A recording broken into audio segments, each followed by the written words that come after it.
And welcome everybody. I know some of you are maybe pretty early for some of you, and we're really glad that you've joined us this morning.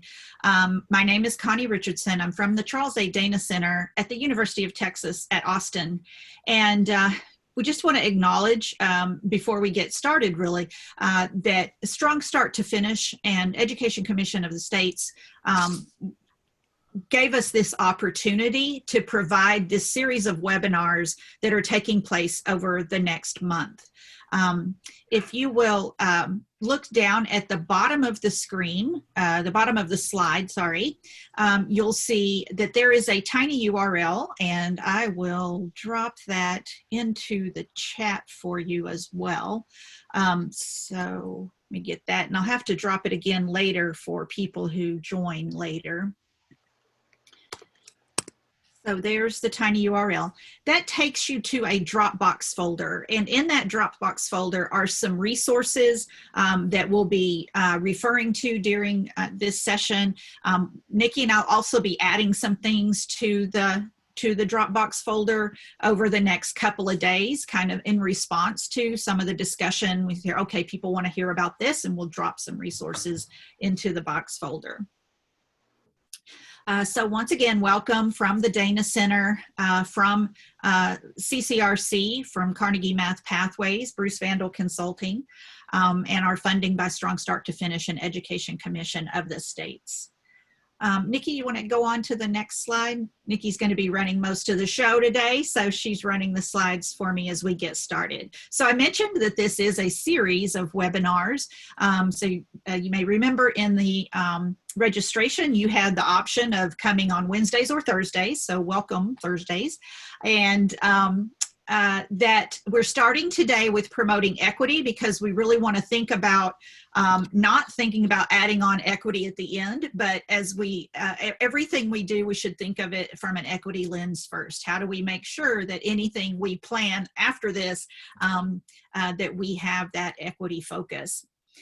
So two weeks. Nikki, did you want to say something, or was that? Must have been somebody else. Okay. 2 weeks from now, we'll have Fostering Connectedness and Belonging, and that will be hosted by Carnegie Math Pathways. And then a week after that, providing wraparound supports, and a week after that, assessing student learning and things that are associated with that. It is my pleasure that as we talk about promoting equity, to welcome one of the leading research scholars in the field. Nikki Edgecombe is at the Community College Research Center, and she keeps equity at the front of any work that she does. And so we're really pleased that we were able to snag her for this webinar. And Nikki, I'll turn it over to you. Thank you, Connie. It is good to see faces and screens and some names I recognize. Welcome to the first of a wonderful series of webinars that the Dana Center is sharing with the field. To Connie's point, we're starting with this idea of promoting equity in online co-requisite courses. But I think what you'll find over the course of the following 3 webinars is strong equity threads woven throughout. So hopefully what we're doing here today is setting the foundation that we'll have an opportunity to build on over time. We figured it'd be useful just to maybe start with a little bit of warm up, and it's going to give each of you guys a chance to talk, share a little bit about yourselves and what you're doing and how you're entering this conversation of equity. So I'm going to turn it over to Connie again, just quickly for us to stand up a quick Zoom poll where we can take the pulse of folks here in the webinar, and then we're going to kick off with the session of objectives in the main portions of the webinar. Okay, so the poll is going to show up on your screen in just a minute, and there are a couple of different categories, and you don't have to choose just one answer. You can choose from the top and choose an answer from the bottom, whatever describes you best. So you can select multiple answers. So we're just going to see who's in the room with us today. We have the registration list, but we don't, you know, some people came yesterday, some people are going to view the recording. So let's see who's in the room today.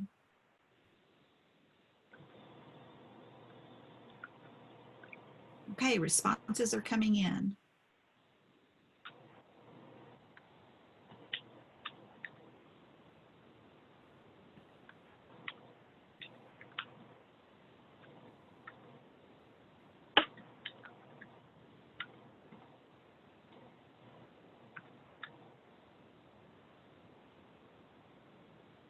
Okay, we've got almost the whole group.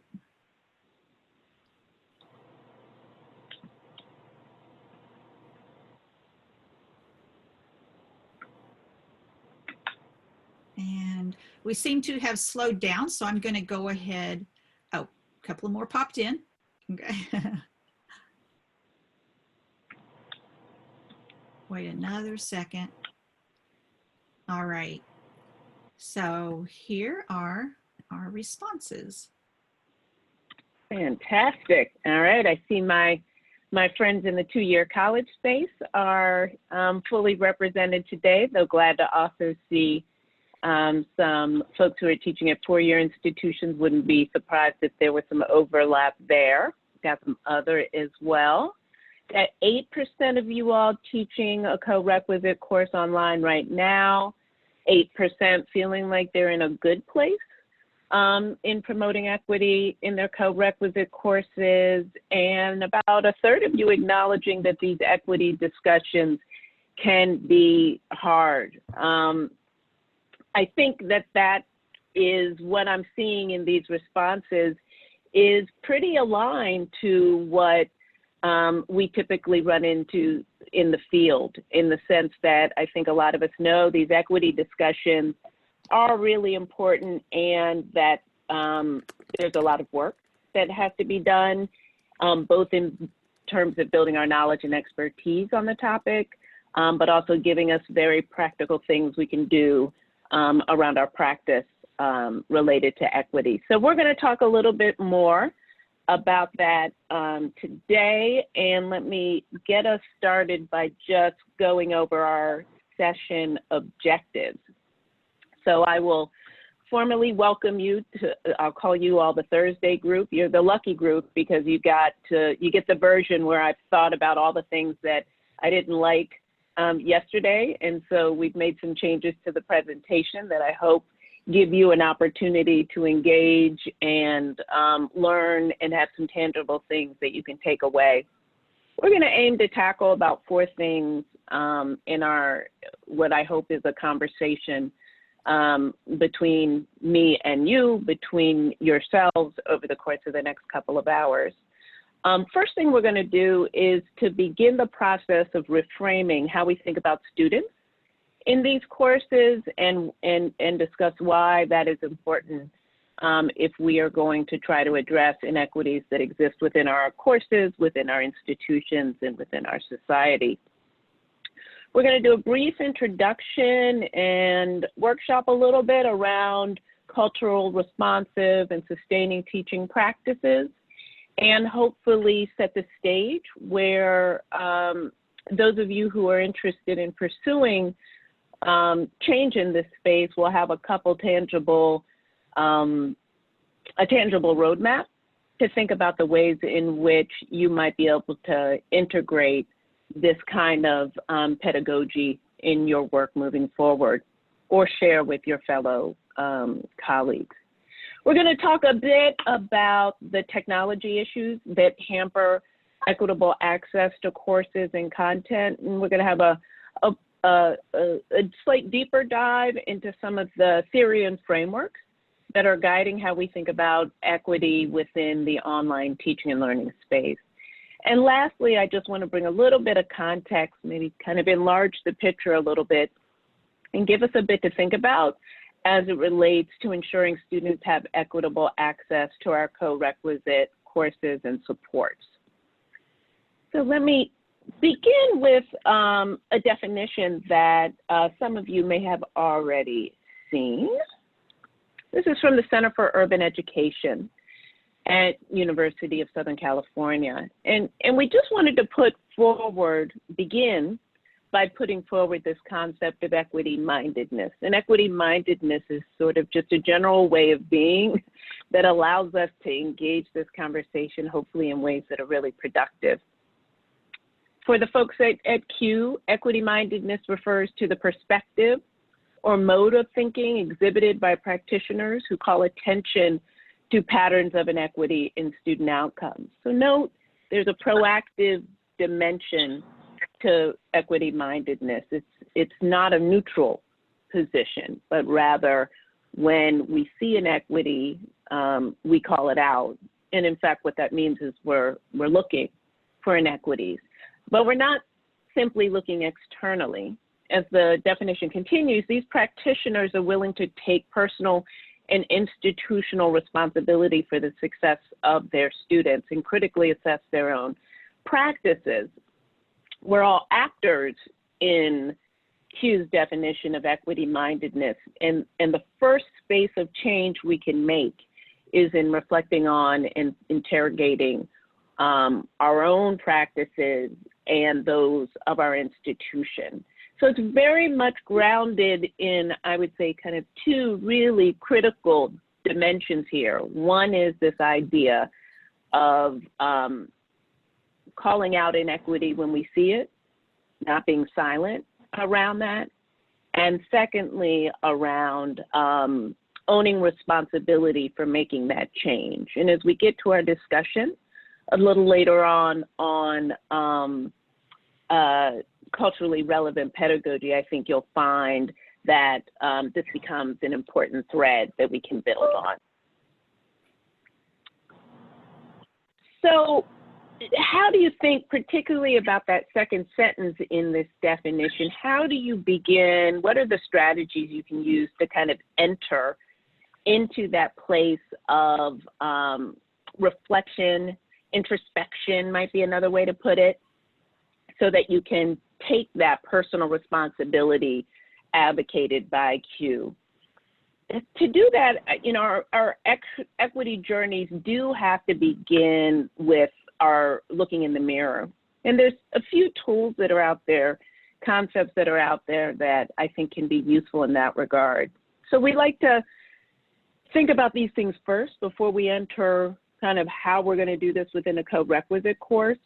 I'll introduce the concept for those who are not familiar of positionality. This is oftentimes used in research. I've amended the definition here a little bit to refer to the stance or positioning of the individual in relation to the social and political context of focus. So this could be the community, the college, the classroom, a particular group of individuals. And here what we're really trying to think about and just elevate in our own mind, build awareness around, is that am I an insider in that group, or am I an outsider in that group? And then are there differentials that exist when I bring my experiences and identities into that community, that college, that classroom, or that gathering? One way to kind of think about positionality, and positionality is grounded a lot in concepts of identity and experience, is reflected in this diagram here to the left side. What you'll see here is just a pie split up with a variety of kind of larger identities, right? Gender, identity and sex, socioeconomic status, ability, spirituality, religion, and the like. And what this diagram does in particular is it represents that those identities have different value in our society. So what you'll see in the more narrow inner circle are identities that tend to be privileged in society. And then to the outside, and some of this is context specific, are identities that may not kind of generally be central, so in some cases marginalized, or in other cases, their value tends to be very context specific.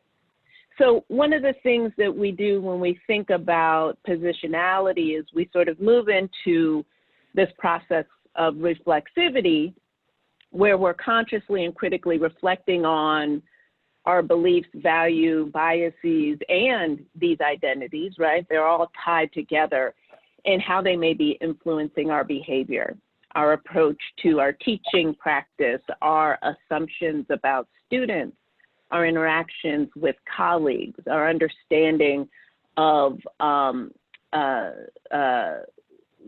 the communities that our students may come from.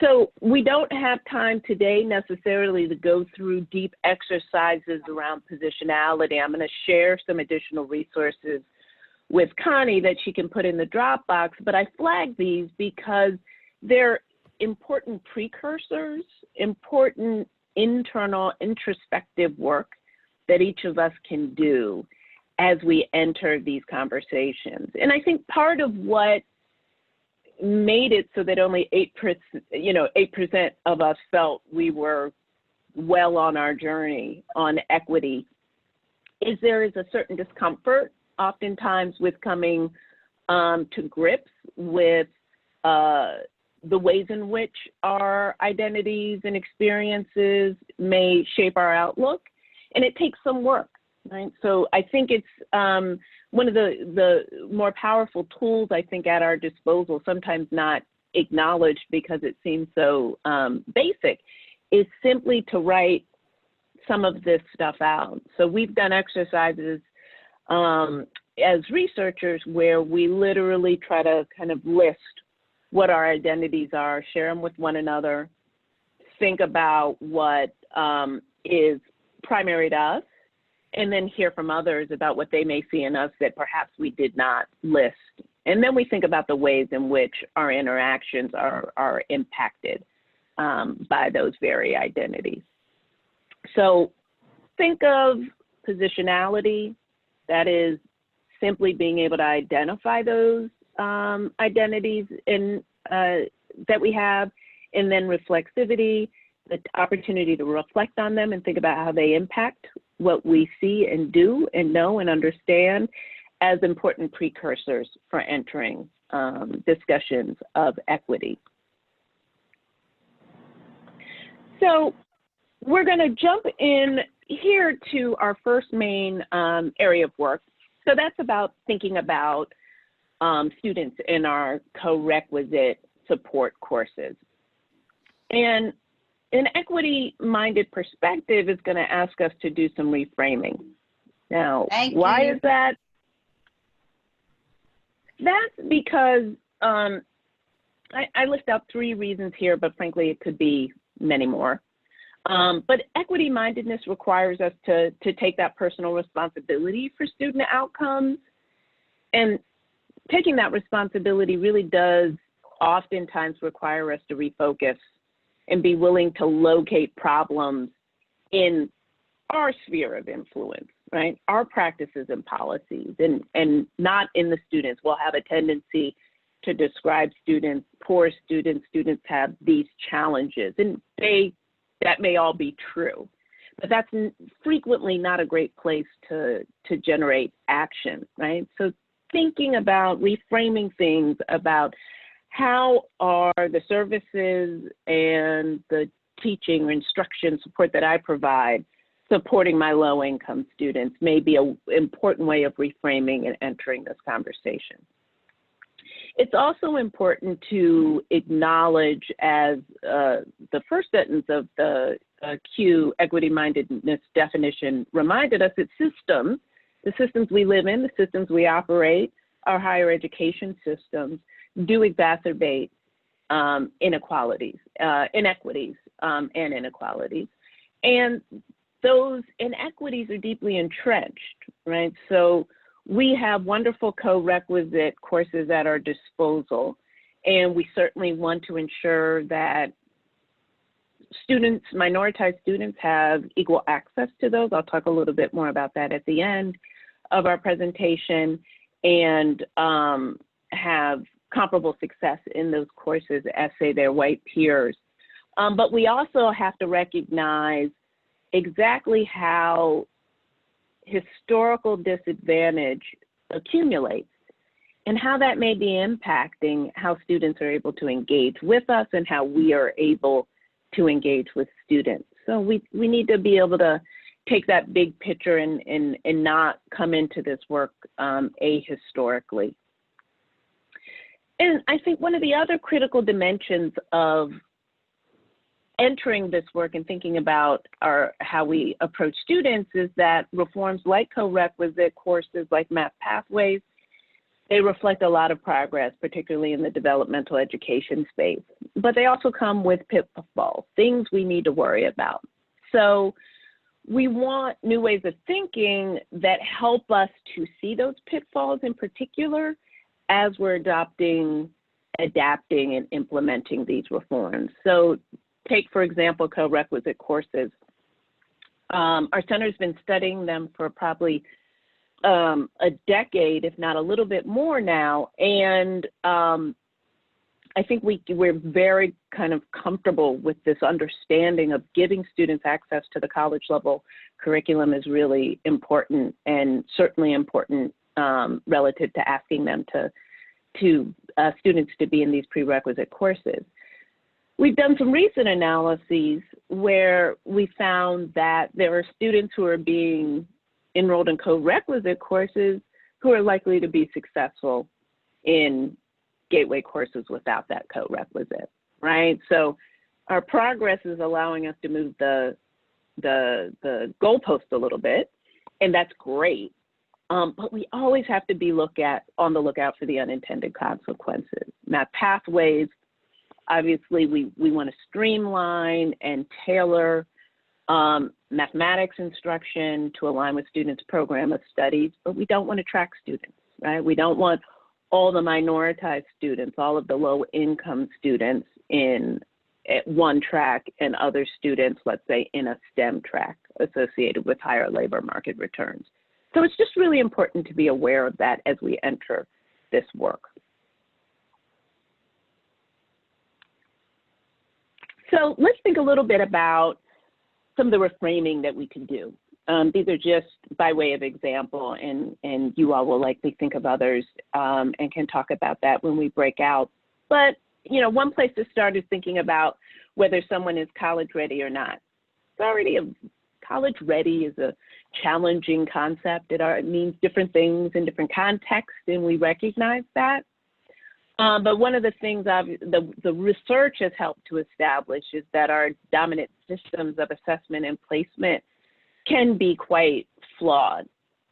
So one thing that I oftentimes get a chance to talk about with faculty is when systems or institutions are in the midst of reform, and faculty bring up really important and rational reasons why going to a multiple measures approach could be dangerous, or whether a 2.0 or a 3.0 or a 3.5 would be the appropriate high school GPA cut score. I try to remind people that we're always going to struggle around precision here, but one thing we never want to do is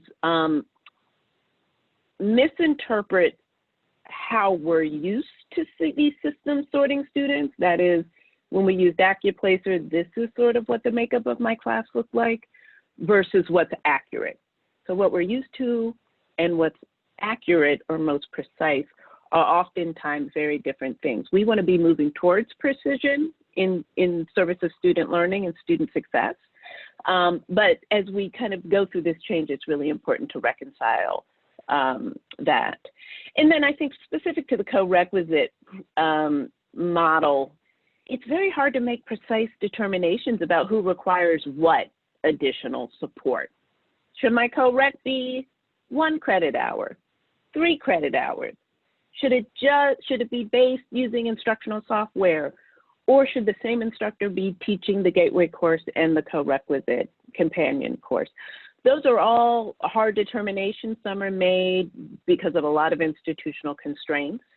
But knowing what additional support students may need is challenging. So we're always going to be wrestling with that idea.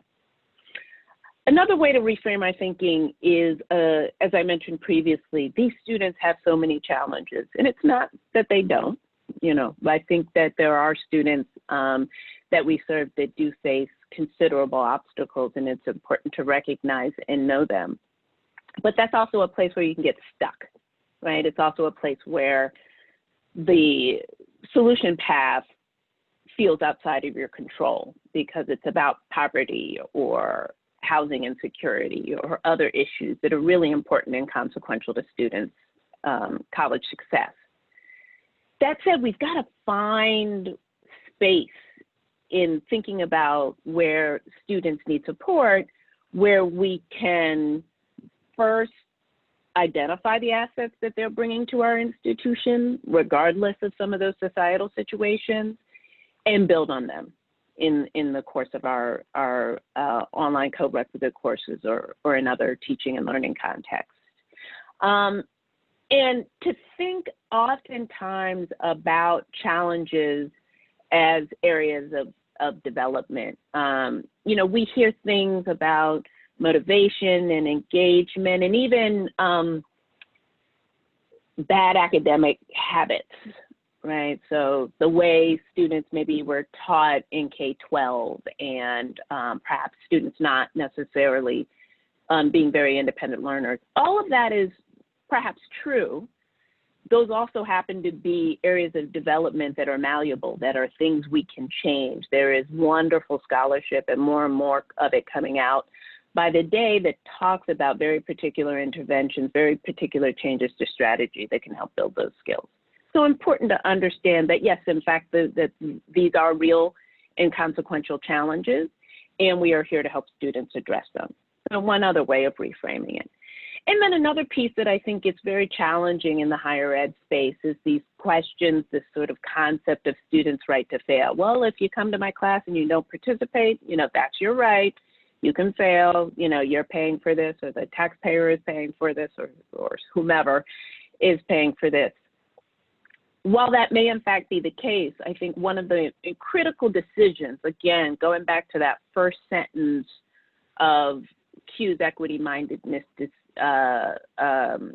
definition, is we can't be neutral, right?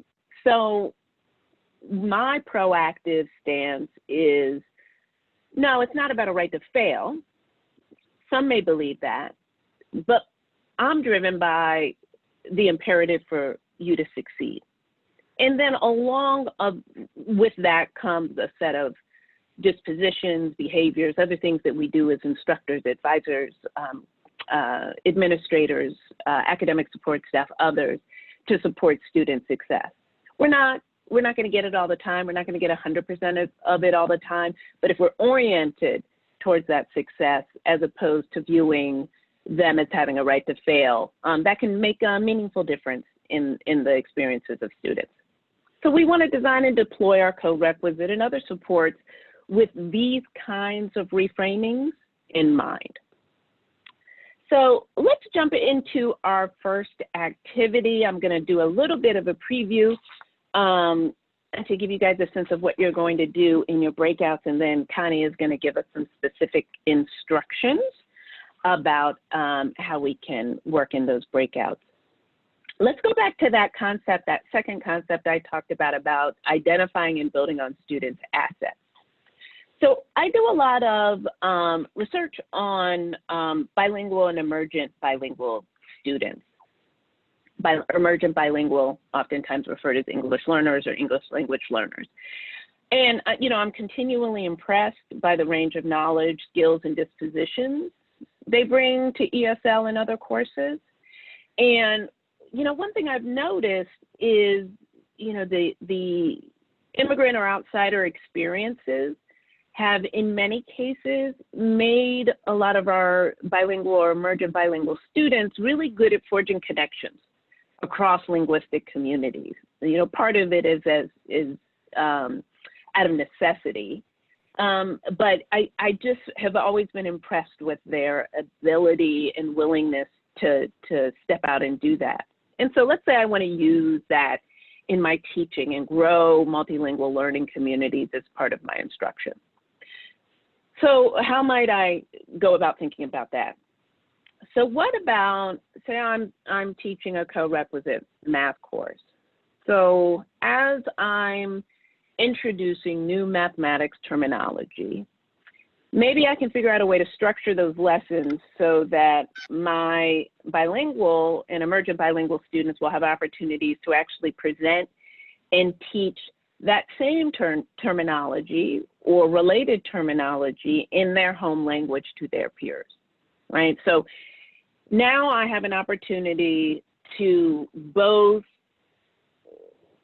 show value in the language diversity of this group of students in the classroom and in our learning community, while frankly having the opportunity to deepen the learning of the terminology. You know, I have a young son, and I've always been interested in watching how his literacy development is occurring, and it is around sort of these various iterations of similar language that is building and developing his knowledge. And there's no reason that we can't utilize well-tested forms of that to support our students as well. So this is really just by way of one example, and we have it listed here on this Google sheet. And Connie's going to give us a bit of instruction. This is why we had asked folks to note their time zone in front of their name. We're gonna send you into a few breakout groups where you will get to answer 3 questions, which I think will be on the PowerPoint if you were able to access the tiny URL, but we can also drop these in the chat so everyone will continue to have access. We're going to ask you to think about other examples. What assets, unique experience, perspectives, talents do particular students bring to your Corequisite or other class? And you can draw maybe from some of those identities that were on that positionality chart, or you can kind of think outside the box, right? Other traits like being social or talkative, introspective and observant, social media savvy. You know, the students bring a variety of wonderful assets. And then you want to think about, well, how do I see that asset, right? Oh, I see those students talking with one another, yeah, maybe about sometimes off subject, but also about the coursework, right? So how can I maybe leverage that in small group work? And then you want to think about, how does that manifestation, how does that demonstration then operate in service of the learning goals of a particular lesson or a particular course? So we're going to send you in to some breakouts for about 10 minutes to work through some examples here. And let me turn it over to Connie to give you further instructions on that. Okay, everybody. I have you in breakout groups generally by time zone, and that's not really important. It's just a way for us to kind of split up the groups and to split up the way we record the information in a little while. A couple of groups were small, so I put them together. A few people didn't hear the renaming instructions, and so I've put you together. I do have a question. We have somebody joining via phone, and I don't know if that person is also joined via computer. If you are, I want to make sure that your picture and your voice end up in the same place. So this, the phone number ends in 803. If that person could let me know, are you also on computer so I can match you up with your picture?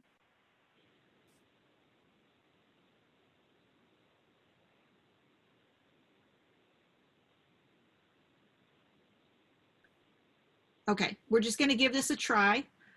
So I will put that phone number in a room. And if it turns out to be wrong, those of you that are in the room, when you get into your breakout, if you haven't done one of these before, you should still be able to see the chat with the prompts. Introduce yourselves to your group really quick. You can pick someone who will kind of record your discussion. and maybe it's like the person with the first name first in the alphabet or something. You can just choose a method. At the bottom of the screen, when you get into the room, there's a place where you can ask for help if you need to. So if you're having trouble with the discussion, you're having trouble with technology, you can ask for help. Or if somebody needs to be moved or that sort of thing. Really, it doesn't matter what group you're in, and except for being on the phone can affect where you are.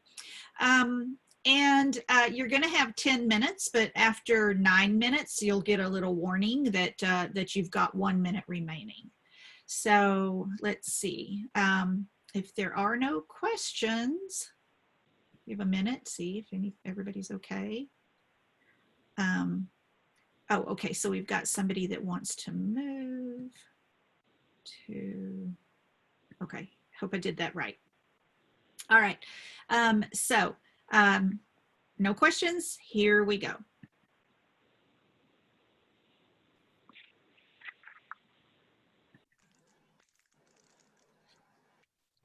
So, welcome back, everybody. And I hope you had a good discussion. What we're going to do now is go into, what we're going to try to do, we'll see if I did the permissions right today, is we're going to go into this Google Doc.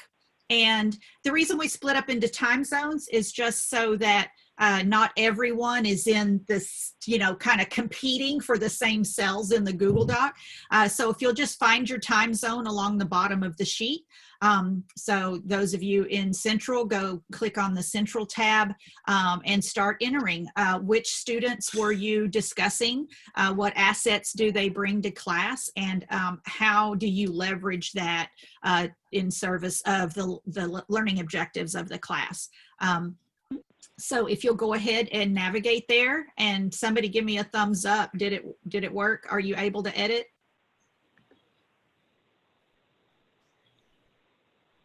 I'm doing Nikki's screen, so I don't know what I'm doing wrong. Right. No, you'd have to in the chat. You'd have to move Nikki's screen. So the Google link is in the chat. I'm gonna stop sharing for a sec, just to make maybe it that'll cleaner make it for easier. folks. Hi, everybody. Yeah. Now we can see everybody's faces. You're back. I see you. You're all back now. So let's see here. Can folks get into the document via the chat link? Where's the chat link now? Yes, I'm in the document and editing. Okay, all right. Oh, great. Yay. Excellent. Okay. So I'm sharing really quick, but then I'll get back out. We didn't have anybody in Alaska. Pacific is entering some information about first gen. Didn't have anybody in Mountain. Central, yeah, Central folks are entering. There were several Central groups, several Eastern groups. Okay, great. So I'm going to stop sharing so that you can go look at whichever one you want to look at. And it looks like we are split out enough that if anybody else wants to go ahead and enter as well, it doesn't just have to be the reporter. So if you had other ideas that you want to be sure and get captured, go into one of the time zones and enter which student group did you want to talk about and what assets they bring. We'll take a couple of more minutes doing that.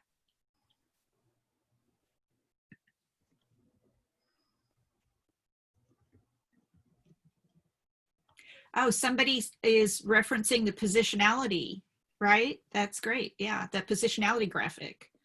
Yeah. I was like, huh, okay. I picked up on it eventually. Okay. Several groups talked about non-traditional. Yeah.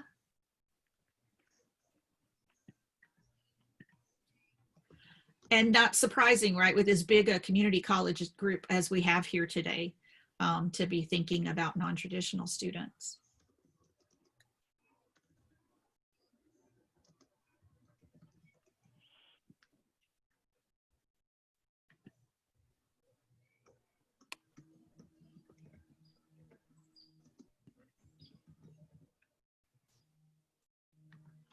Okay.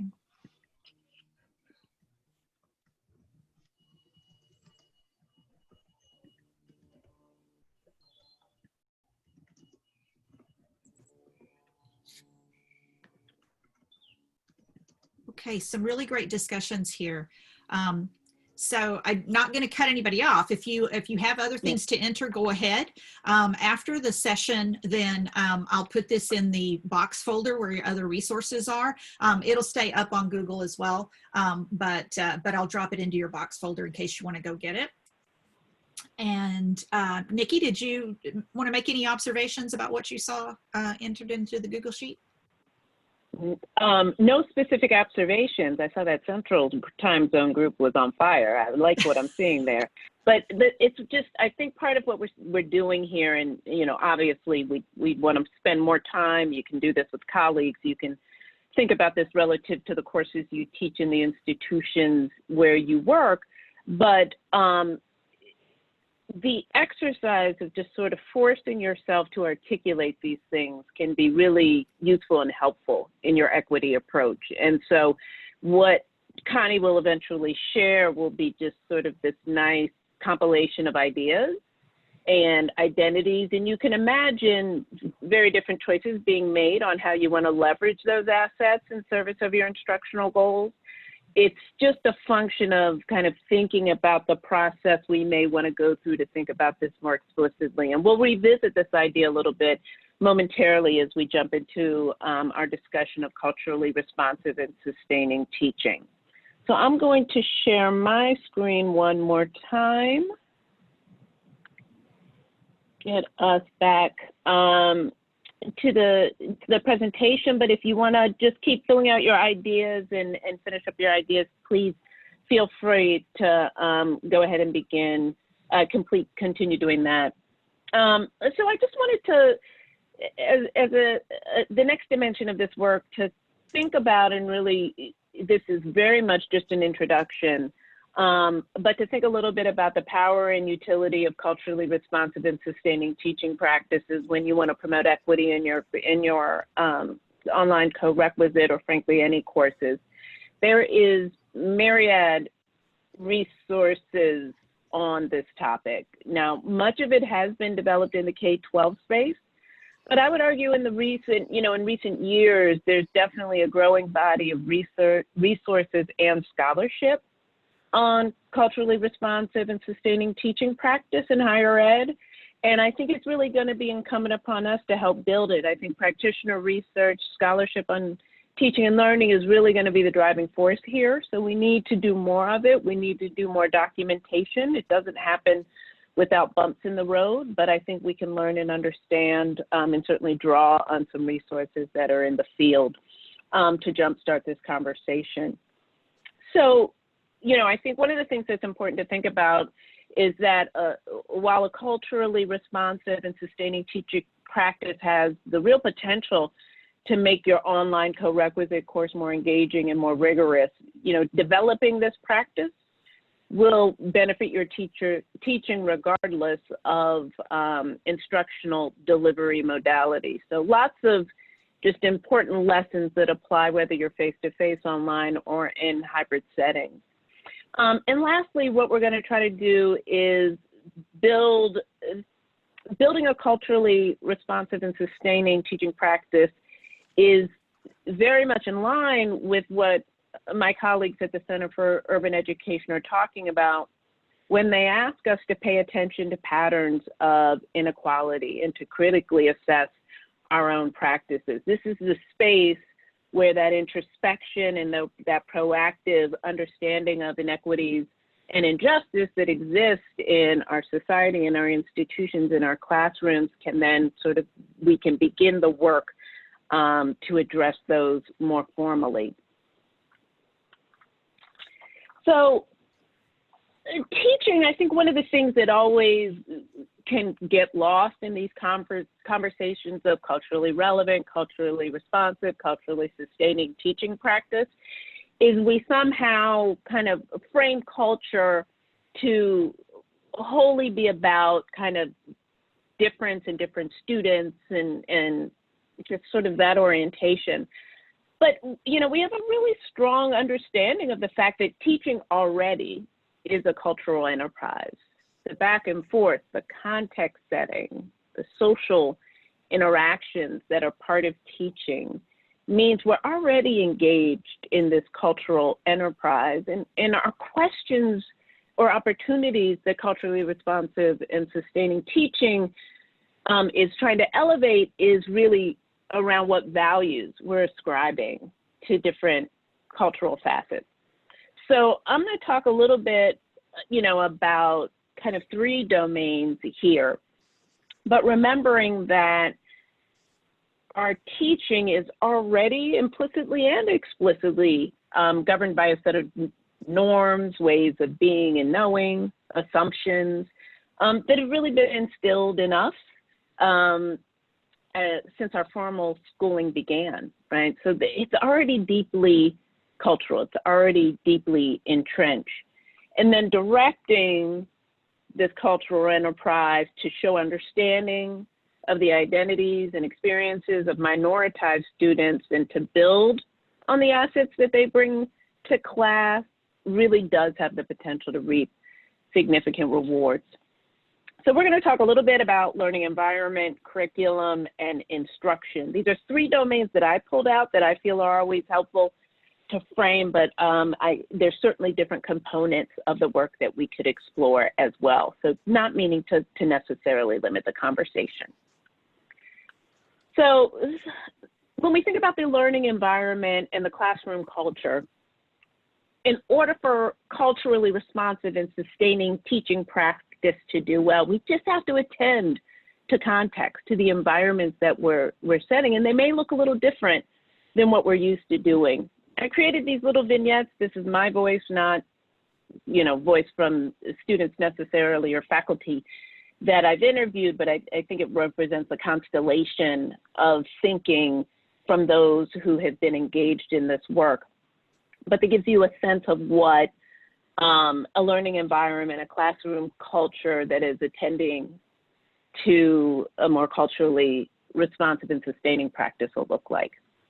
So in this classroom, it's a place where we're all mathematicians or statisticians or writers, you know, name your discipline. Regardless of your previous academic experiences, I want to get to know you. We'll incorporate your culture, your language, your experiences and communities in our work together, right? So that togetherness becomes an important feature here.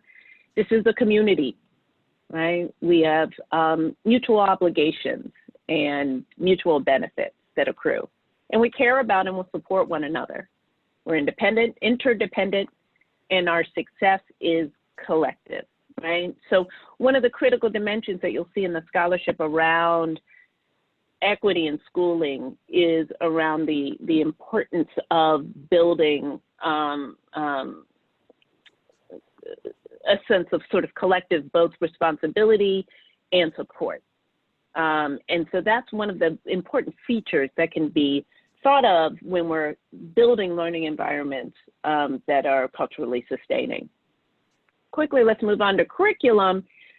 So here, a way to frame it is to think, to say to students, you're going to find yourself and your world reflected in the content of this course.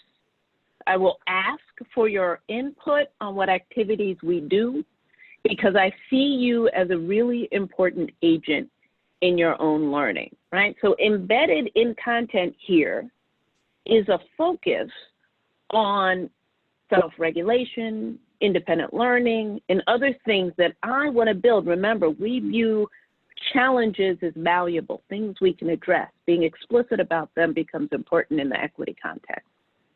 I care about racial, economic, gender, and other equality. And students know this, they can sense this from us. And we'll design our learning in this class to give us the knowledge and skills to begin to help tackle these important issues. We may not be solving some of the larger societal issues, but I am going to be part of a group that is willing to invest and help you think about ways you can be productive citizens and agents for change, as well as strong writers and strong math students and strong biologists and computer scientists. So we want to kind of think about curriculum both in terms of that content that we are charged with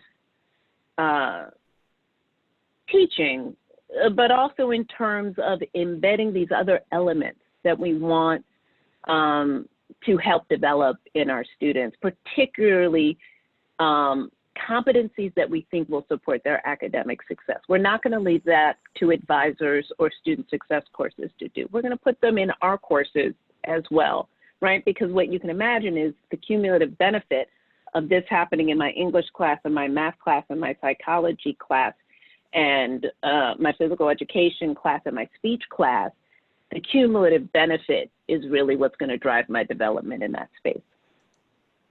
Lastly, moving on to instruction, here, the ways I introduce concepts, the ways I structure the opportunities for you to practice and apply those concepts, and the ways that I assess your learning will reflect and affirm your world and my commitment to your college success, right? So here, we know there are performance requirements within college, and we're going to ensure that you meet those performance requirements, but we may take a slightly different path to those performance requirements than our practice typically has taken us. Together, let's figure out the best ways for me to communicate with you and provide feedback on your progress. Communication and feedback becomes a space, a very particular space, fraught with equity challenges. And so while the intention here is not to create 30 different ways of communicating with students, it's about figuring out a general set of protocols that are more equity-minded, and then tailoring when necessary to support student success in your course. And to acknowledge that all of this may require you to take a different role in your learning. Perhaps I'm asking you to be a more independent learner, take more responsibility for learning as part of this course, but I'm here to support you in that transition. And acknowledging that I've had to make a similar transition, right? So we're in this together. So this is getting back to our community, our collective focus.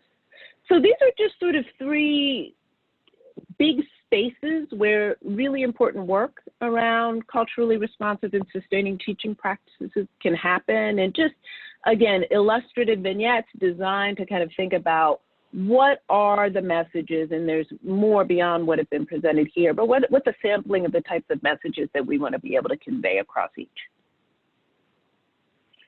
There are some really nice examples of initiatives out there that have built on some of this, and I meant to send the resources today. Some of you may already be familiar with the Caring Campus initiative, but just a variety of initiatives designed to support faculty and staff to build these stronger, more authentic, more culturally sustaining practices and relationships with students. So resources out there that can definitely be drawn on in this process. So another resource that could be useful here, and we're just going to flag a portion of the content she creates, is Hammonds' Culturally Responsive Ready for Rigor framework. I don't know if folks are familiar with her work. Came out in 2013. It consists of about 24 different practices that Dr. Hammond suggests. Here, we're just pulling out about 6 of them. And we chose these 6 because they represent good entry points for faculty to think about launching a journey around developing their culturally responsive teaching practice.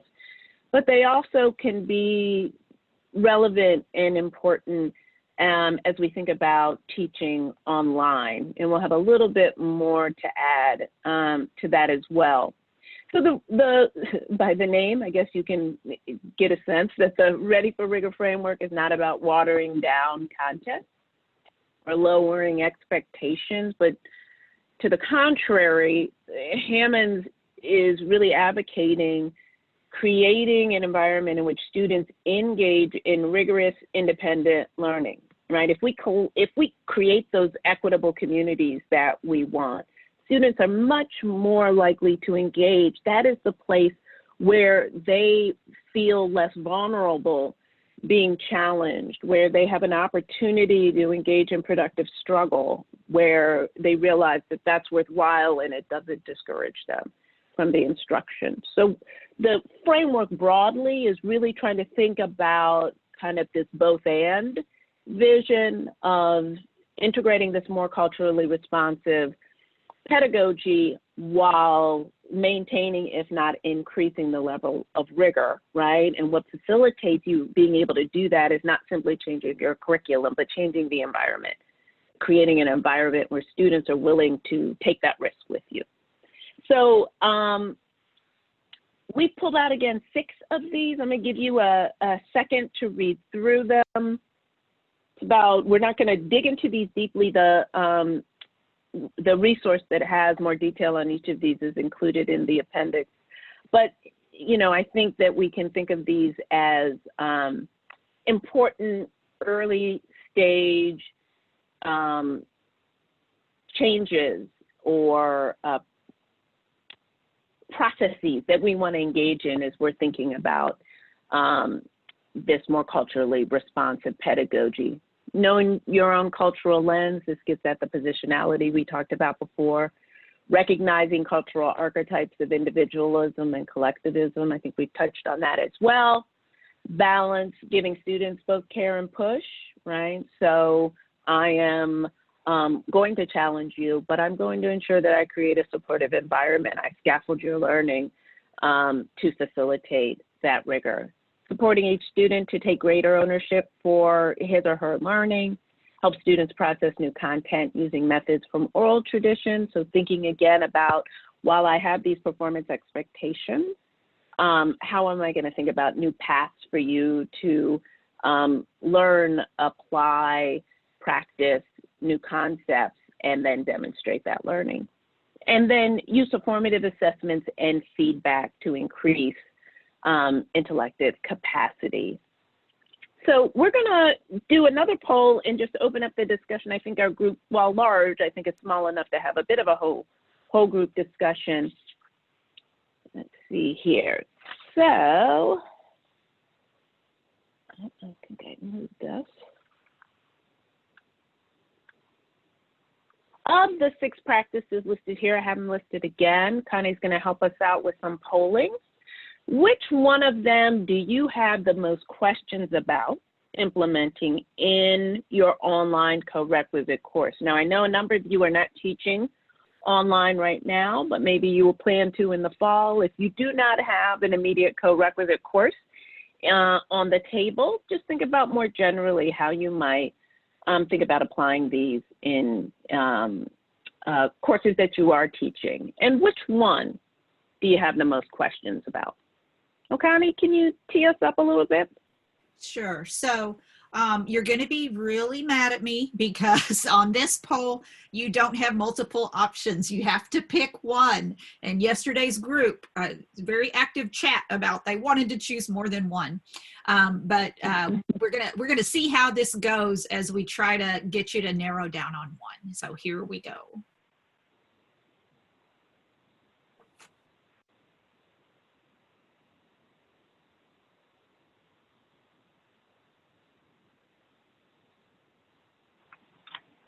This is Brenda. I hope it's okay to interrupt with a question.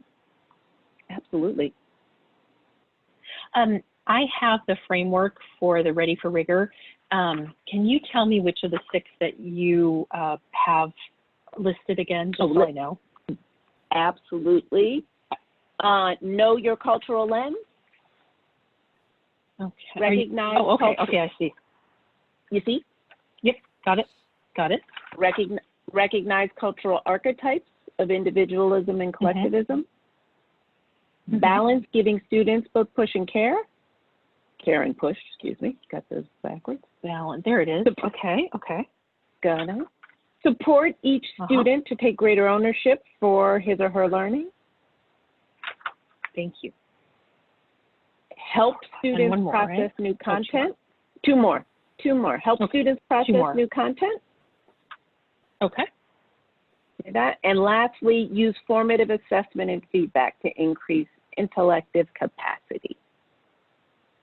Okay, great. If my vote counts, I would vote for balance. So you can add that to the tally. Thank you so much. Absolutely.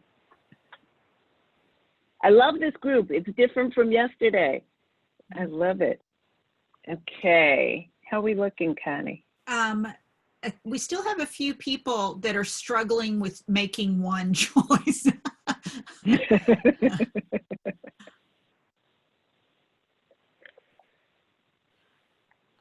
I am going to go ahead and, okay, so I think we've got everybody now that we have the one verbal. I think we've got everybody now. So I'm going to share the results. And I'm sorry, I forgot which one she voted for. Balance? Balance, yep. Yeah, so that puts balance up to 5. So you can see we have fairly dominant help students process new content using methods from oral traditions, and but balance and support not trailing too far behind once we add in that one. So yep. and I guess we talked enough about knowing your own cultural lens already. So that's right. So do you want to stick with number 5, or did you want to do another round where they choose between balance, support, and help? Why don't we stick with number 5? Because I want to see if, I like the fact that you guys picked a different practice than yesterday's group, and I don't want us to have the same conversation twice. I learn more from you when I get to hear you talk about different things. So one, thank you all. And even for those who maybe did not vote for this as their primary practice that they have the most questions about, I'd love to hear from you, and you can just unmute yourself. I'm also going to see if I can open up chat on my side so we can hear more about why it is that helping students process new content using methods from oral traditions feels like a heavy lift or something you have the most questions about. Is anybody willing to share with the group why they were drawn to that particular practice?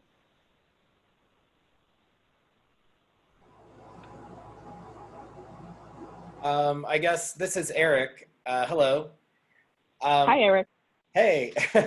I guess I wanted to know what you mean by oral traditions. So it's Hammonds, so not me necessarily, but I think right. So I don't want to take ownership of her wonderful framework.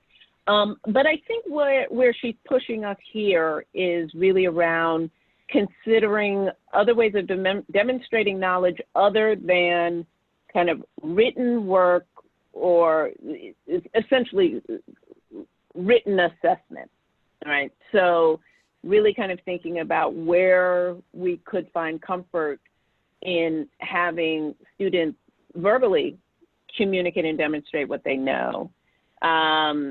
And using those oral traditions to engage them early on, right? So in that practice and apply period of time. So how we can think about utilizing some different approaches. Did anybody else have either reaction similar to Eric or other questions about this, or specific things that they have done in classes that allow students to use methods from oral traditions to help process new content that you're delivering?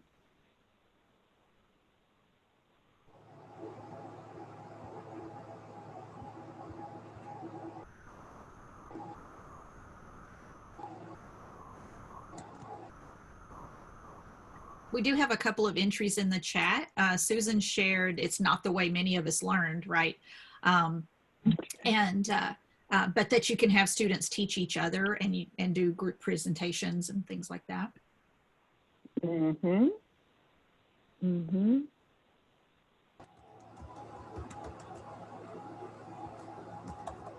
And if anybody wants to talk and is having trouble unmuting themselves, let me know in the chat and I can do that.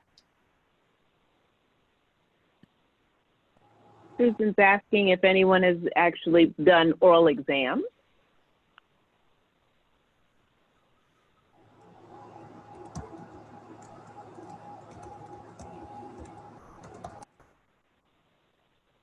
And Paige indicated she's done that in chemistry. Oh, that's exciting. Any insights from that process, Paige, that you want to share with the group? Sure, I'd be happy to.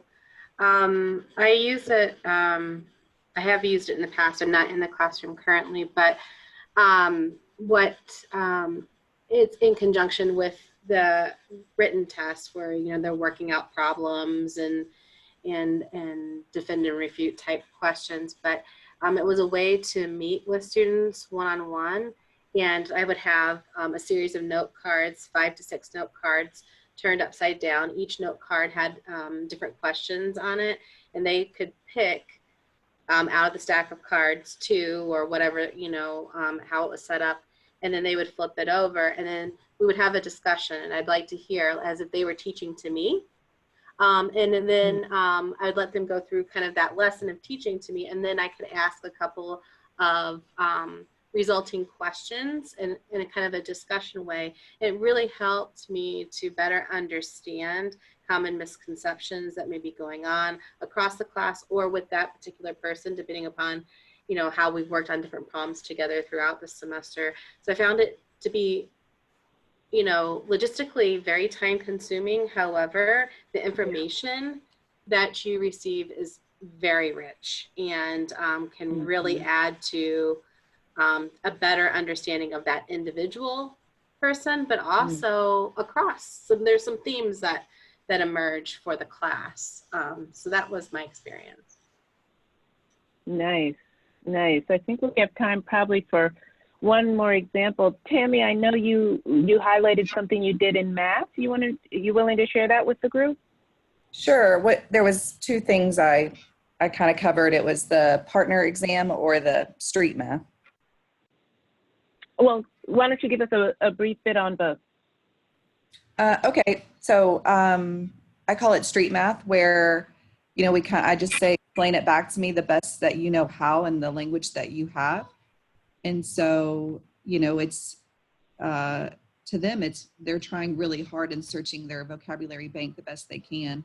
And so I support that, and I say, yes, I understand what you're doing. And other students will often chime in and say, oh yeah, that's how I mentally process it too. And then we start talking about, now that we know some new vocabulary words, what is that really called now? And so then we, you know, that's called the distributive property, or that's called, you know, factoring, or, you know, we just kind of put some formality to it. As far as the partner test goes, I usually let this be the very first exam to relieve anxiety. And so there's some stipulations. They have to have, you know, good attendance. They have to have a certain grade in their homework. And oftentimes, since I tell them about this on the first day, they will often start making connections with each other.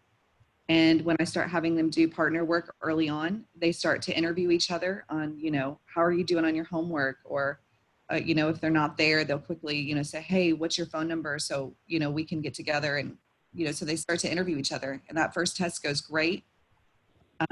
They're very relieved of the anxiety. I let them, and oftentimes I interview the whole class after, if they would have done it the same, or if they would have chose to do it by themselves. And a lot of the ones that chose to do it solo will often say they regret that decision, that they wish they would have had somebody to run some ideas off by them. And when I say why did they choose not to do that, they said they didn't want to bring anybody else's grade down. And, you know, I said, that's noble, but, you know, in the end, you know, they realized they would have done better. And so sometimes I'll let them have a rain check and say, well, you can use your partner test on another test. And they'll take advantage of that later on. And so, but it's a very neat way for them to connect early on. Those are 2 great examples. I think I saw Jenny in the chat flag how hard it might be to do some of this online. I don't know if anyone has found effective ways to be able to sort of maintain some of this, some of these oral traditions in an online setting. Well, I make students share their written work. They have an option to share video, but I could, in the future, force them or make it more required to actually have a video explanation of different problems or different concepts. Mm-hmm. I usually do that in the forums, is where I do it. Got it. Excellent. Any last thoughts around this? Connie has noted, and you guys are putting some wonderful ideas and questions in the chat, that we will archive this and make it available so that everyone has access to some of these ideas as well. But any last thoughts or recommendations from folks around this particular practice, or if there's just one other that you really want to mention before we move on in our webinar? I've got one at the beginning of the class. I'm aware that some families come from, I just point out that some families come from homes where there's discussion and children are encouraged to argue and discuss with parents if they have a disagreement, or to negotiate.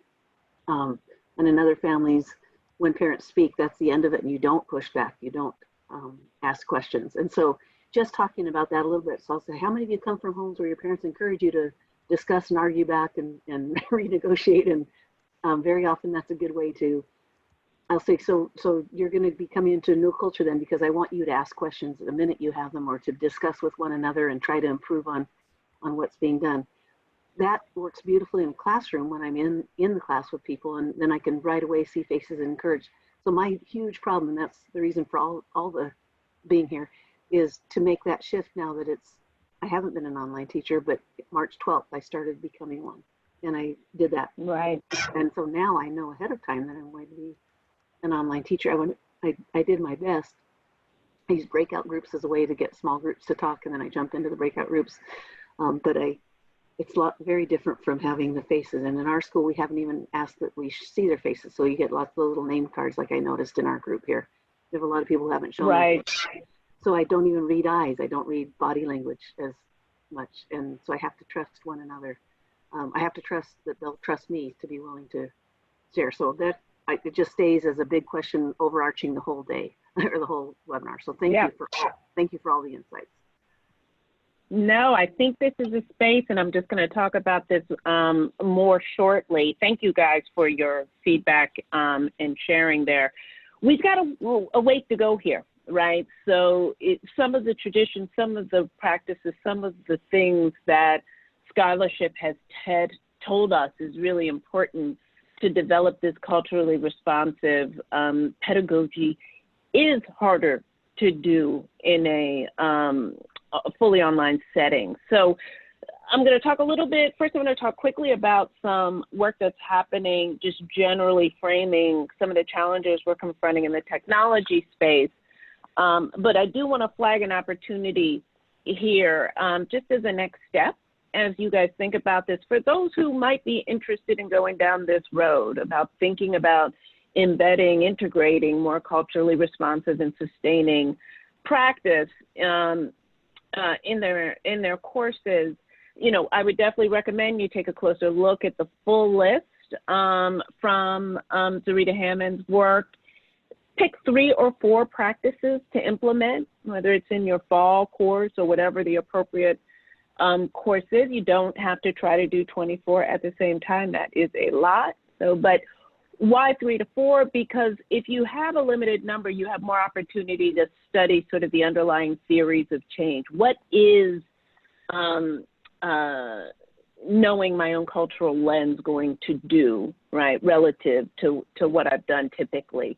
And to really interrogate the scholarship around that practice. There's so much more being built on every day. And again, Hammond's framework came out in 2013. So having the opportunity to work with like-minded colleagues in person or virtually to kind of think about and share your experiences as you try to integrate these practices in your courses. If you are up to it, I certainly encourage this more generally, but certainly I'll say for a kind of more specific reason, journal, keep track of it. When does it work well? What didn't work so well? This is part of establishing that faculty inquiry, that scholarship that's going to allow us to learn about how we do this and how we support our minoritized students in particular more effectively. And for those who are game, both CCRC and the Dana Center are willing to publish blogs, that if you do this in the fall, you know, keep in touch with us, give us a heads up that this is something that you're interested in doing, and we'll stay in touch with you over the course of the semester and work with you to publish a blog talking about your experience. Maybe that's in process, or maybe it's something more summative at the end. But I think the field needs to hear, particularly in the higher ed space, how practitioners are going through this process. So I'll put that out as an opportunity, and Connie and I will both be available for more information about that opportunity after this. Let's quickly just run through some of the technology issues that our students in particular right now are dealing with. These are things you know, these are things that often we experience ourselves. Internet access, slow or no internet access. Obviously, our ability to access courses content is oftentimes a function of our ability to have reliable internet. Lots of important questions around hardware. So that there are just differences in our hardware, differences in our software, differences in the functionality and operability of that equipment.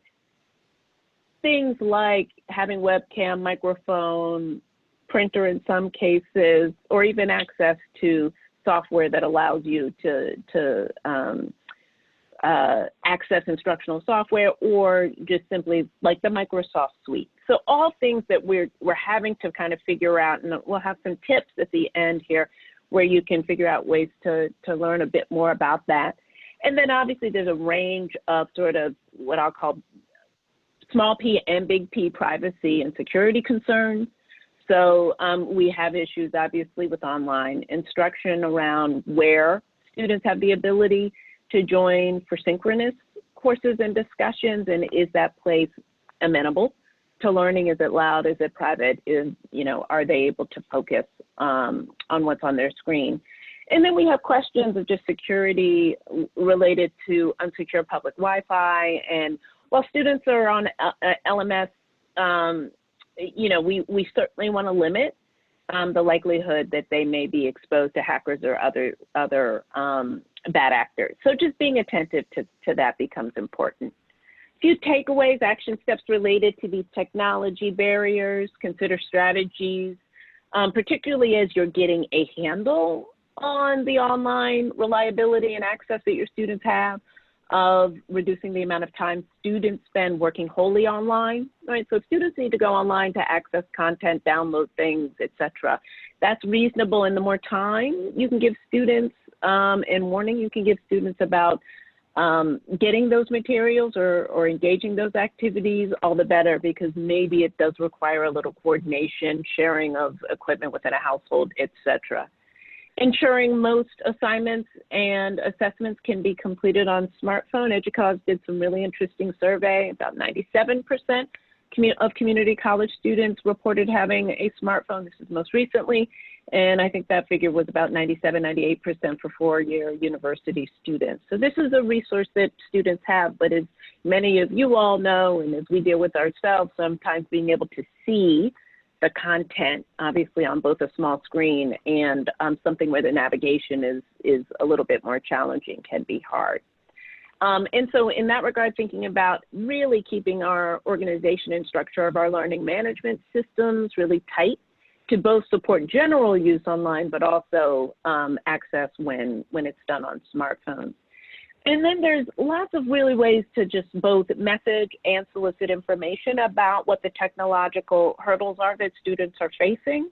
And we have an example here, which is a part of the resource bucket as well, where it's the type of statement that you can integrate within your syllabus, recognizing, acknowledging, right? Like I own this, or not kind of talking generally. I recognize some students are unable to afford, right, or may have problem-prone devices, and that this can be really stressful. So let's talk about it. Let me understand what your situation is, and I will work with you. So again, this sort of gets back to some of that early messaging we talked about earlier in the webinar.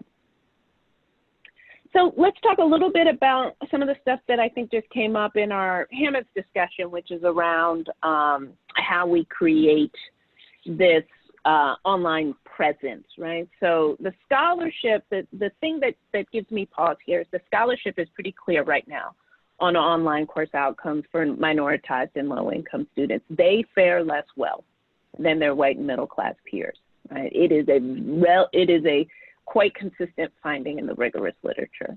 And it has been something that has been pressing on me for a long time. I feel like we really need to do work around thinking about how we can support better outcomes. So this problem really does remain a pressing problem for higher ed and has only been amplified in recent months.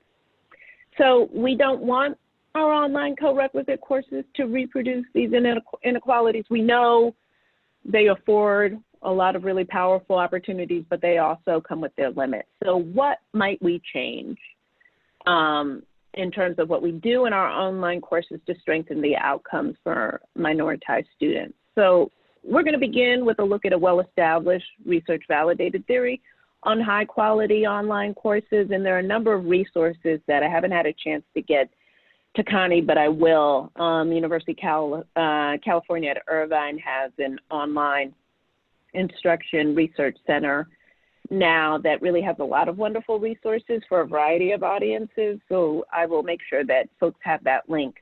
But we really do want to figure out what we can do differently to support better outcomes in this space. So Garrison and colleagues published this framework in 1999, outlining what they see as essential components of an engaging online community of inquiry: social presence, cognitive presence, and teaching presence.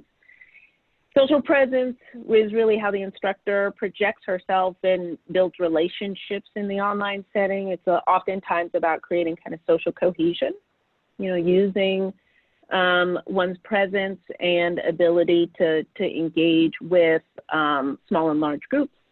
The cognitive presence is really about how the instructor is structuring those opportunities for students to explore different concepts, integrate them with their previous learning, and apply them in novel situations, all in service, excuse me, of building deeper understanding. And as you'll see in the diagram, it requires supporting discourse and really being strategic about what content, right, how you're using content in the course.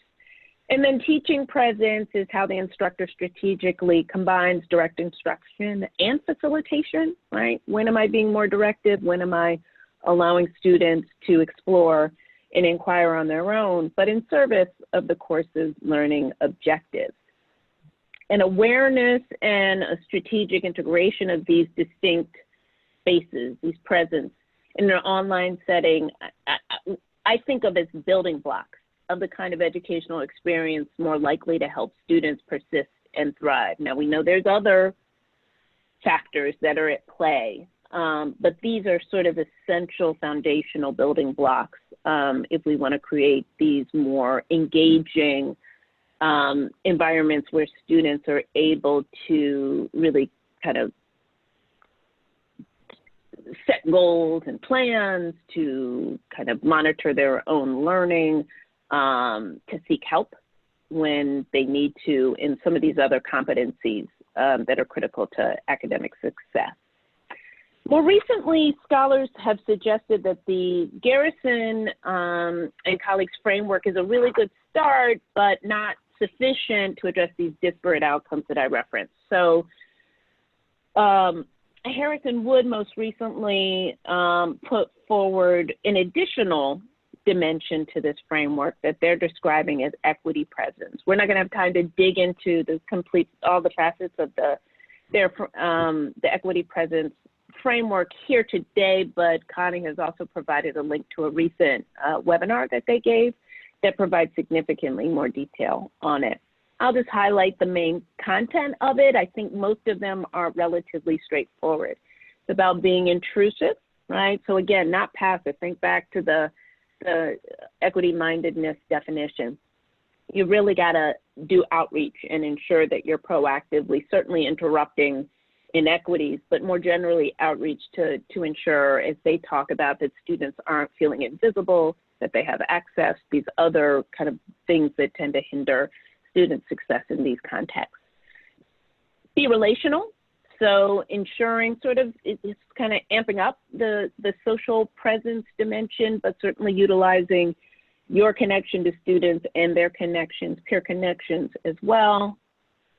Being culturally relevant and affirming, I think that speaks both to that asset orientation and some of the stuff we talked about relative to Hammonds framework. Be community focused, and so this I think can have a couple of meanings, but certainly one is sort of around that collective function and importance of a collective focus in these more culturally sustaining teaching practices. I sort of extrapolate also from this, knowing your students and the communities they're from, it just makes you more attentive to cues in a space that it's already hard to kind of pick up a lot of the cues that you might otherwise get in person. So just really knowing your students. I wrote a paper that talks a little bit about this called Demography as Opportunity that I'll send to Connie, but it's really, you know, I think half the battle here is actually not relying on our assumptions about students, but really knowing what their lives are like and being able to teach with that understanding in mind.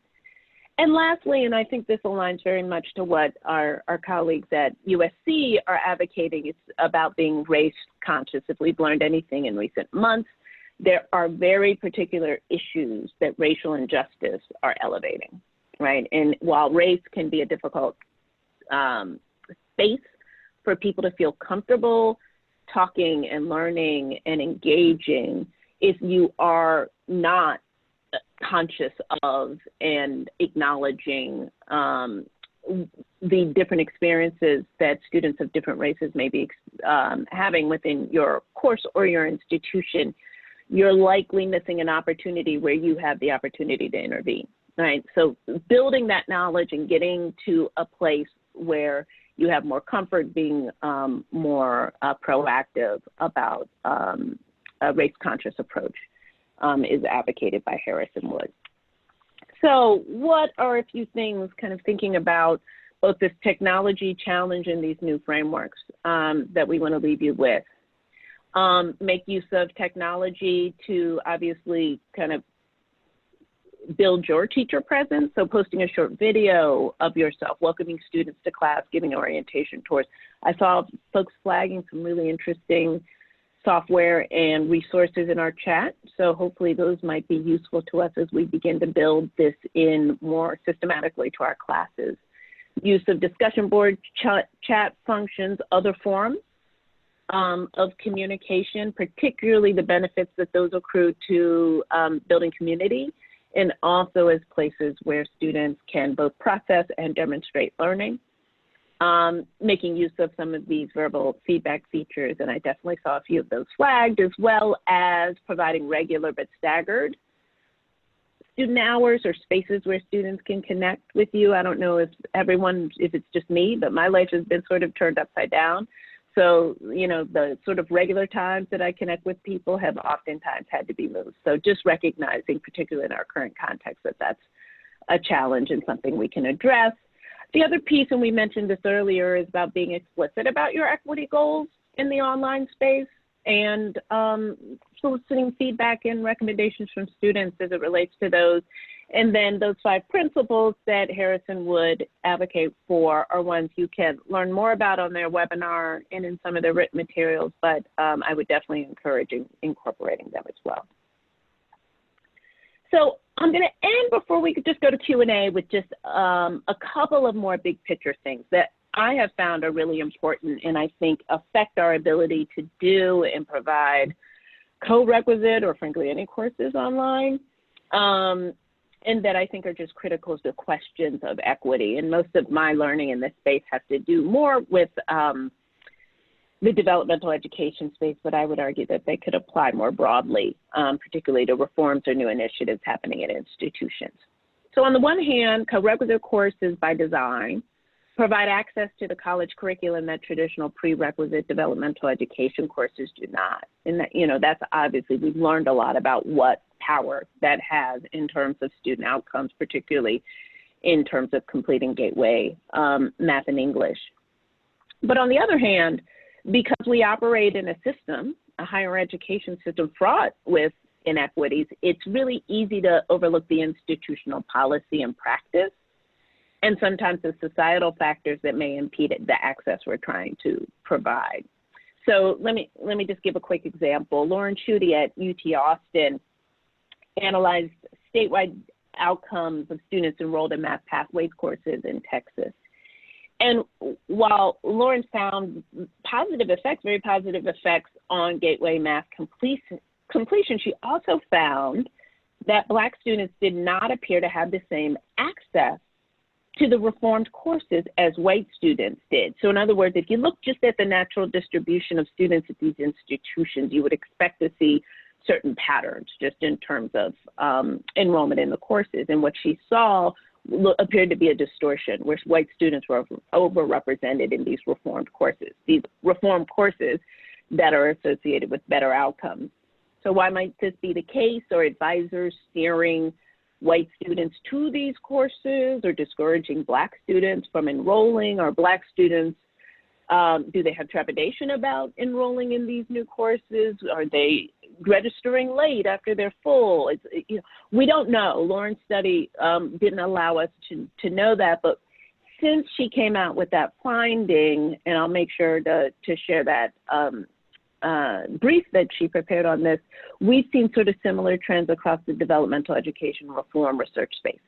So I just think it's really important for us to kind of think about ensuring not simply that I implemented this co-requisite courses, but I implemented this course in a way that ensures minoritized students who have historically borne the weight of our traditional developmental education systems are not somehow discouraged from or unable to take advantage of these reforms. And part of one of the things that I think becomes important is, if we want to think about moving this piece forward, we actually have to be proactive in that space. It's not enough to, again, going back to the Q definition of equity-minded, to be neutral and to let, the chips fall where they may. In fact, we may need to intervene and think about ways that minoritized students may be overrepresented in these courses, because particularly if you're thinking from an anti-racist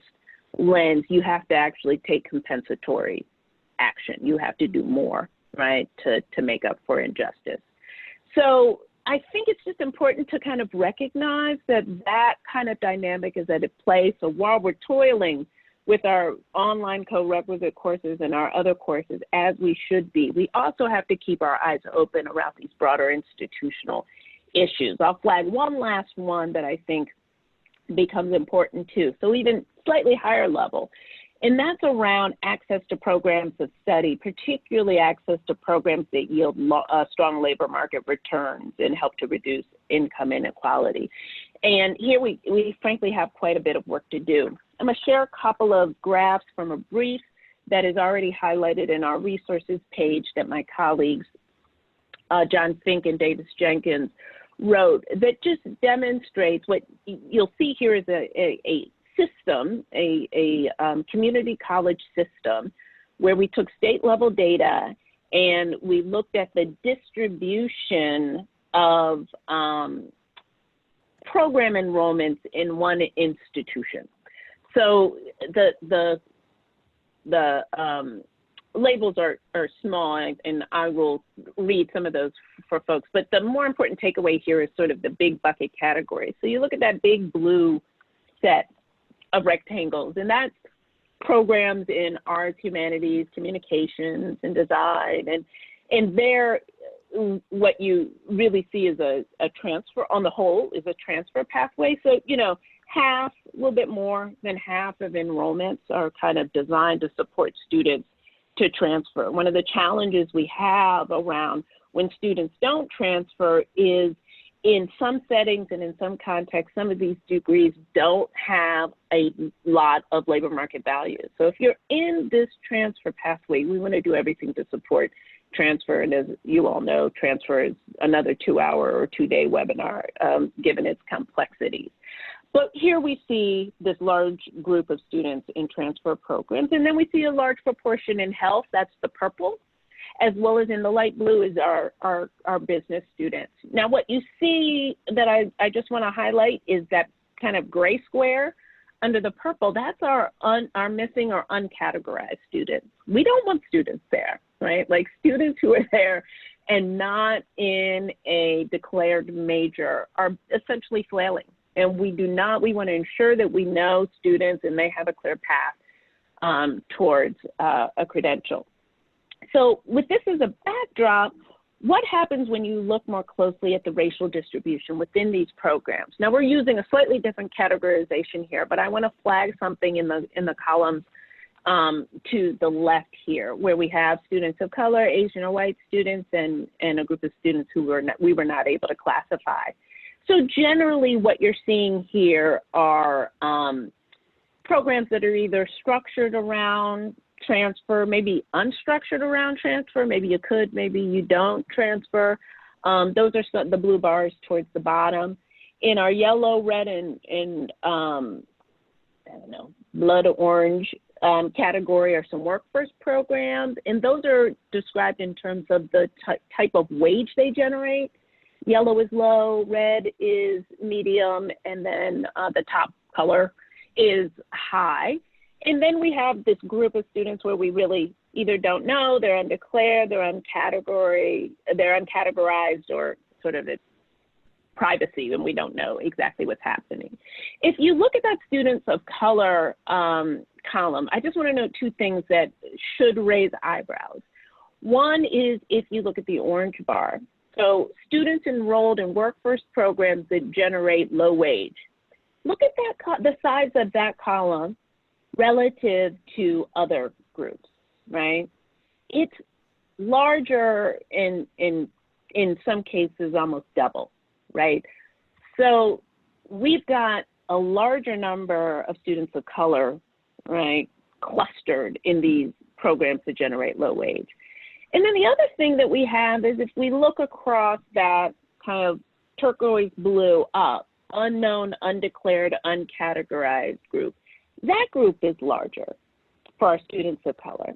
So say we are here toiling in the world of co-requisite math pathways mapped to these programs, and we know the distribution of students in these programs is already inequitable, right? So it's not to say we can't do good work within our classroom context or our departmental context, but it's important for us to be doing work in the classroom as well as institutionally, first to reveal these patterns. And we have a data analytics tool that you can link to in the resources where you can dig into this more, but more importantly, to begin to address this distribution, right? So these racial inequities in program enrollment have very long-term effects on students' lives, and we need to begin to think about ways we can address them here. So I just wanted to leave everybody with that context, because while I think there's a lot we can do within the classroom and thinking about culturally responsive and sustaining teaching practice and the ways in which we can learn from the research and practice on online learning, we also need to understand the larger institutional context in which this wonderful reform work is happening. So work we can do on both fronts, and I just encourage you all to think about ways you can engage there. So with that, we got about 10 minutes. I am glad to take questions by chat, or if you want to just open up your mic, if there's any questions that we have, I would love to take them now, or if you have questions for each other.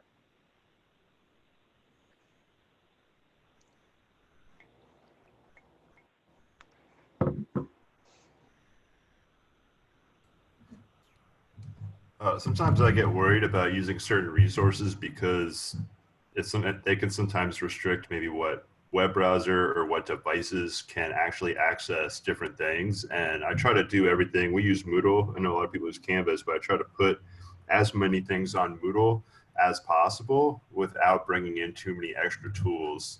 And I don't know if other people have that kind of philosophy of, I kind of have to like keep it simple, stupid, because otherwise if you start to bring in all these other things, then like this thing breaks and then it doesn't work with this other thing.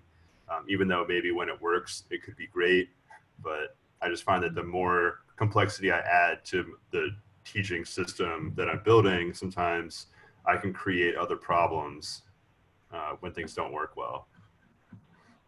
That's a really important point. Is anybody else dealing with similar issues than Chris, or perhaps went the other direction and realized there was a lot of inoperability when you transitioned online?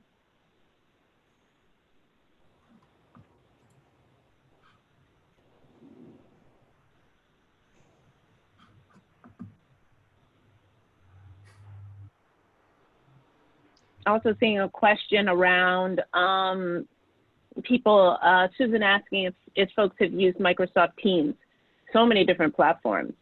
Does anyone have strong feeling about some of these particular conferencing platforms?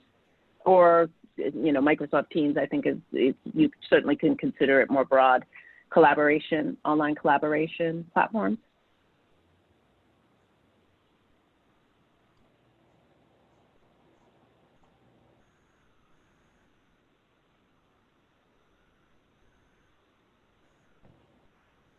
No?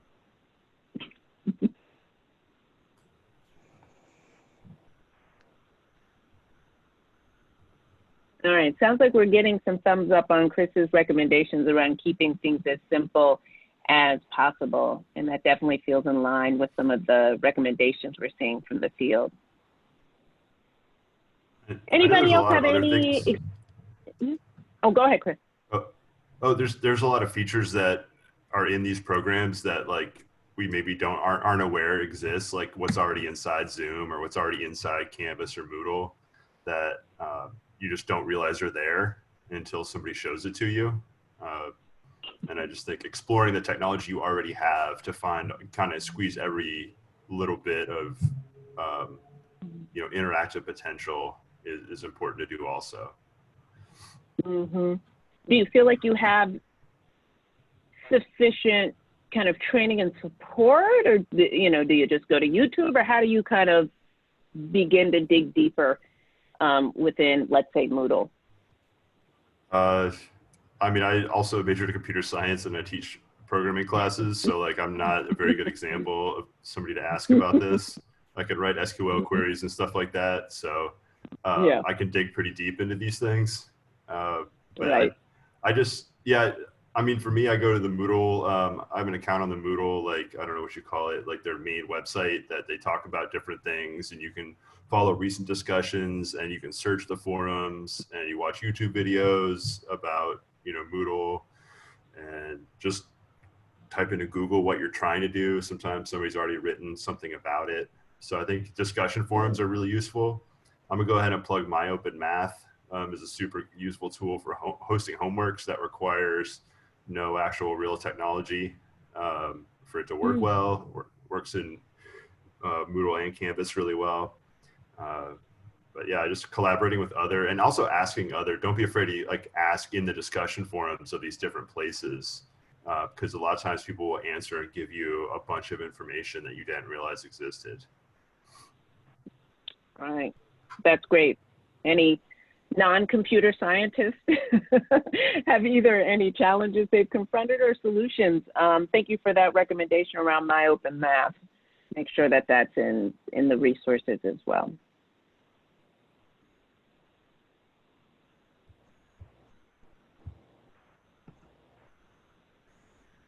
Thank you, Chris. He just put that link in the chat.